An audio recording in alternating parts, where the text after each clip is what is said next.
Joining us to discuss all of this is retired four-star Army General Barry McCaffrey, also an NBC News military analyst. General, thanks for joining us tonight. Good to be with you, Joyce. So the president says he's holding off on more strikes for 5 days for what he called productive conversations that he says are happening with Tehran. From your experience, does it sound like real diplomacy is happening, or is this sort of a military timeout?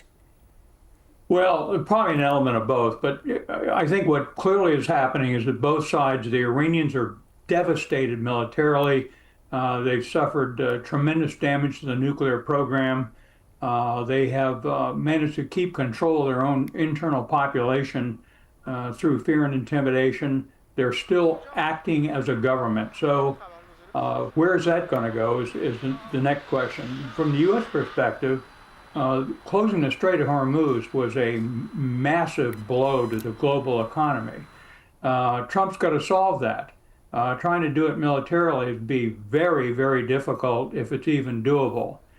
So I think there is an incentive for them to talk. They're talking through intermediaries right now, Egypt, Turkey, and Pakistan. It's possible there'll be some kind of a ceasefire in the short term, in the next 3 or 4 weeks. You brought up the Strait of Hormuz. The International Energy Agency has called it the worst energy crisis we've seen since the 1970s. So how much leverage does Iran have by keeping it blocked? Well, considerable, and it'll remain so unless the final diplomatic solution ends up saying that there will be no future blockades of the Gulf of Hormuz. That's the source of a huge amount of China's energy, maybe 60% or higher, and India and Japan and South Korea and to some extent Western Europe. So Iran has a major economic lever to jerk. In terms of our ability to solve it militarily, it could be done. But, you know, the whole notion of putting Marines into the Persian Gulf, escorting to seize Karg Island, potentially the site of much of their transshipment point for their own energy, trying to knock out all possible ways to threaten oil tankers in the straits, either from mini submarines or UAV suicide boats or ballistic missiles. Very tough challenge, possibly not doable. So again, I think there's an impasse here. The only strategic demand the United States has to make is to end the nuclear weapon program. And to do that, you got to have international inspectors on the ground.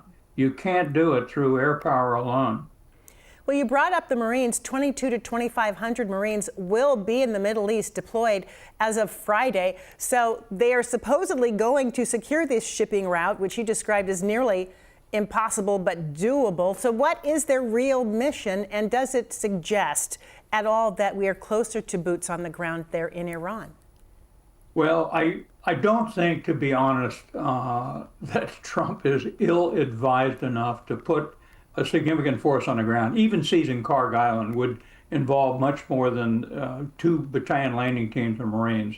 Trying to keep the Gulf open, put a sanitary cordon around the Gulf. This may be multiple U.S. Army divisions. I don't think that's going to happen. I do think that starting the Marines in that direction, 2 separate groups, 5,000 some odd combat troops, is a tremendous diplomatic tool in which Trump can make a credible threat to the Iranians. Having said all that, you know, rule number 1 of international diplomacy is don't threaten people in public.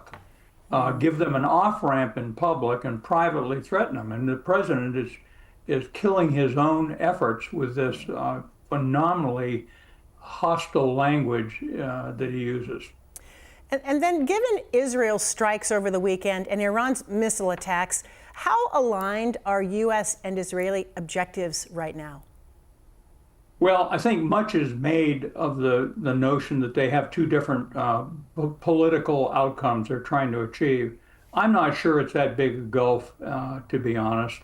The whole notion of ending the war with the Iranians retaining a nuclear weapons program is equally unacceptable to all partners in the region, by the way, not just Israel. but every other nation that could be threatened by Iran. So I think, and the notion of assassinating, continuing to kill the emergent leadership that has been totally obliterated in the opening days of the war, I think that is an ill-advised program to continue. You got to have somebody that has the power to negotiate with you. So, the ballistic missile program is a huge threat to Israel, not much of a threat to the United States. So there's one clear difference. Well, hopefully in the next couple of days, we'll have more clarity on whether diplomacy is in fact in play and who the president might be talking with. General McCaffrey, we're out of time. We so appreciate your time tonight. Thank you so much. Good to be with you.